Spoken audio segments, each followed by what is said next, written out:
ഔട്ട്ന്ന് കണ്ടപ്പോ ശരിക്ക് ഷമീമിന്റെ സുഹൃത്തായതുകൊണ്ട് പൊക്കി പറയാൻ വേണ്ടി പറയല്ല, ഷമീമിന്റെ അടുത്തുനിന്ന് പിന്നെ ഈ ടൈപ്പ് ഒരു മൂവി ഇത്ര ഗ്രേറ്റ് ആയിട്ട് കിട്ടുമെന്ന് ഞാൻ പ്രതീക്ഷിച്ചിട്ടില്ല. കാരണം ഷമീമിന്റെ വേറെ ഇന്റലക്ച്വൽ ആയിട്ട് എന്താ പറയാ നല്ല ഹൈറ്റിൽ നിൽക്കുന്ന വേറെ ഒരു ഇന്റർനാഷണൽ ക്രിയേറ്റീവ് പേഴ്സൺ ആണ് ഷമീമിന് മറ്റു സിനിമകളൊക്കെ അതിന്റെ മേക്കിങ്ങും സിനിമകളൊക്കെ കണ്ടിട്ടും അനുഭവിച്ചിട്ടും ഒക്കെ ഉള്ള ഒരു വ്യക്തി എന്നുള്ള രീതിയിൽ ആ സിനിമ ഒരു ക്ലാസ് ഓഫ് ഓഡിയൻസിനുള്ളതാണ്. അത് ഒരു ഞാൻ പറയുന്നത് ഒരു ആർട്ട് എഡ്യൂക്കേറ്റഡ് ആയിട്ടുള്ള ഒരു ഓഡിയൻസിനുള്ള സിനിമകളാണ് ഞാൻ ഷമീമിന്റെ അടുത്ത് ഇതുവരെ കണ്ടിട്ടുള്ളത്. അതായത് ആ ഫോമിനെ കുറിച്ച് നല്ല ധാരണ ഉള്ള, അത് ഫിലിം എന്താണെന്ന് അറിയുന്ന, നല്ല ഫിലിം കണ്ട് സ്റ്റഡീഡ് ആയിട്ടുള്ള ഓഡിയൻസ്, ഒരു സ്റ്റഡീഡ് ആയിട്ടുള്ള ഓഡിയൻസിന് വേണ്ടിയിട്ടുള്ള സിനിമകളാണ് ഷമീമിന്റെ ഇതിന് മുമ്പത്തെ 2 സിനിമകളും. അപ്പൊ അത് ആ സിനിമ നിന്ന് തികച്ചും വ്യത്യസ്തമായിട്ട് ഏതൊരു മനുഷ്യനും, ഞാൻ പറഞ്ഞ അതില് മലയാളി എന്നൊന്നുമില്ല, ലാംഗ്വേജ് അത് സബ് ടൈറ്റിൽ കൊടുത്താൽ തന്നെ ലോകത്തുള്ള എല്ലാ മനുഷ്യരോടും കമ്മ്യൂണിക്കേറ്റ് ചെയ്യും.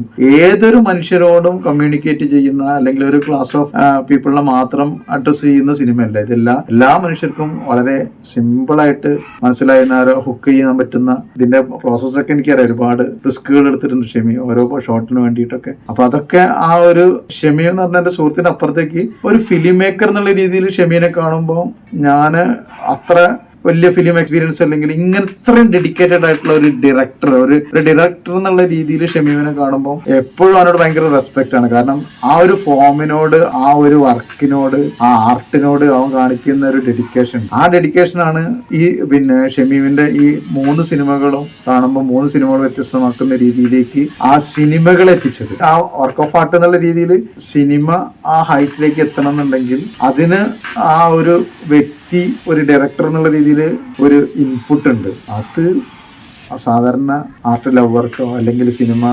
സംവിധായകനാകണം എന്ന് ആഗ്രഹിക്കുന്ന ഒരു വ്യക്തിക്കോ കഴിയില്ല. കാരണം അത് വാക്കുകൾക്ക് അതീതമാണ്. ഷമി കൊടുക്കണ ഒരു എഫേർട്ട്, അതിന്റെ ഒരു ഡെഡിക്കേഷൻ, എഫേർട്ട് എന്നൊന്നല്ല, അതിന്റെ ഒരു ഡെഡിക്കേഷൻ. ആ ഡെഡിക്കേഷൻ ഉണ്ടെങ്കിൽ അത്രയും റിസ്ക് എടുക്കാൻ പറ്റുള്ളൂ. അത്രയും ഓരോന്നിനു വേണ്ടിയിട്ടാണ് വരും അതിന്റെ എല്ലാ ഏരിയയിലും. അതുകൊണ്ട് തന്നെ നമുക്ക് നാളെ ലോകത്ത് ഷമീം എന്ന് പറയുന്ന ഒരു ഫിലിം മേക്കർ അയാളുടെ സിഗ്നേച്ചർ ഇട്ടിട്ട് അയാൾ പോവുള്ളൂ. കാരണം ഓരോ മനുഷ്യനും, ഓരോ ആർട്ടിസ്റ്റും എന്താ വെച്ചിട്ടുണ്ടെങ്കിൽ ഓരോരുത്തരും പിന്നെ ഇവിടെ ലോകത്ത് ഒരുപാട് ഫിലിം മേക്കേഴ്സ് ഉണ്ടായിട്ടുണ്ട്. പക്ഷെ നമുക്ക് ഒരുപാട് ഫിലിമുകൾ ഉണ്ടായിട്ടുണ്ട്, ഗ്രേറ്റ് ഫിലിം മേക്കേഴ്സ് ഉണ്ട് ഇന്നും. പിന്നെ ലോകത്ത് പിന്നെ കുറസാവനെ പോലെ മറ്റുള്ളവരെ പോലെയൊക്കെ ഭയങ്കര മാസ്റ്റേഴ്സ് ആയിട്ടുള്ള ഫിലിം മേക്കേഴ്സ് ഉണ്ട്. അപ്പോൾ ഇങ്ങനെയുള്ള ഒരു കയ്യൊപ്പ് ചേർത്താൻ, അല്ലെങ്കിൽ കയ്യൊപ്പ് ചേർത്താൻ ക്ലീശയാണ്, ഇങ്ങനെ സ്വന്തം വർക്ക് കൊണ്ട് ഷമീം എന്ന് പറയുന്ന ഒരു ആർട്ടിസ്റ്റ് ഇവിടെ ഉണ്ടായിരുന്നു എന്ന് ലോകത്തിന് തിരിച്ചറിയുന്ന, ലോകം ഓർക്കുന്ന രീതിയിലേക്കുള്ള ഒരു ഫിലിം മേക്കർ ആവാൻ ഷമീമിന് കഴിയും എന്നുള്ളതാണ് ഷമീമിന്റെ ഈ 3 വർക്കിലും എനിക്കുള്ള ഒരു എക്സ്പീരിയൻസ്.